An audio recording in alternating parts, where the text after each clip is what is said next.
की एक और प्रमाणित कथा है, पुरुरवा और उर्वशी की कथा, जो ऋग्वेद, महाभारत और विष्णु पुराण में मिलती है।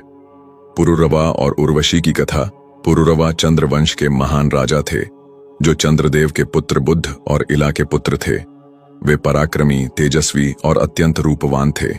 उनके शासन में पृथ्वी सुख समृद्धि से भरपूर थी। उर्वशी स्वर्गलोक की एक अप्सरा थीं, जिन्हें स्वयं भगवान विष्णु ने समुद्र मंथन के दौरान उत्पन्न किया था।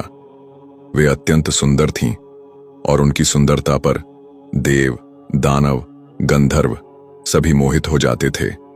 एक बार उर्वशी स्वर्गलोक में अपने गंधर्व मित्रों के साथ भ्रमण कर रही थीं। तभी उनके ऊपर एक श्राप लगा कि वे पृथ्वीलोक में जाकर किसी मनुष्य से प्रेम करेंगी। इसी श्राप के कारण उर्वशी धरती पर आईं और पुरुरवा से मिलीं। पुरुरवा को देखते ही उर्वशी मोहित हो गईं। उन्होंने राजा से विवाह की इच्छा जताई, लेकिन साथ ही एक शर्त भी रखी। शर्त थी, राजन, मैं आपसे विवाह कर सकती हूं, लेकिन मेरी 2 भेड़ें हैं। जब तक वे मेरे पास सुरक्षित रहेंगी और मैं नग्न अवस्था में आपको कभी न देखूंगी, तब तक मैं आपके साथ रहूंगी। पुरुरवा ने यह शर्त स्वीकार कर ली और दोनों का सुखमय जीवन प्रारंभ हुआ। स्वर्गलोक में देवताओं को यह पसंद नहीं आया कि उनकी सुंदरतम अप्सरा धरती पर रह रही है। इसलिए इंद्र ने गंधर्वों को आदेश दिया कि वे उर्वशी को पुनः स्वर्ग ले आएं। गंधर्वों ने रात के समय उर्वशी की भेड़ों को चुरा लिया। जैसे ही उर्वशी की भेड़ों के रोने की आवाज आई, उन्होंने पुरुरवा को पुकारा। राजा भेड़ों को बचाने के लिए दौड़े और उस समय वे नग्न थे। उर्वशी ने उन्हें इस अवस्था में देख लिया, जिससे उनकी शर्त टूट गई। जैसे ही शर्त टूटी, उर्वशी स्वर्गलोक चली गईं। उर्वशी के बिना पुरुरवा अत्यंत व्याकुल हो गए। वे वन वन भटकने लगे और अंततः उर्वशी से मिलने के लिए स्वर्गलोक तक पहुंचे।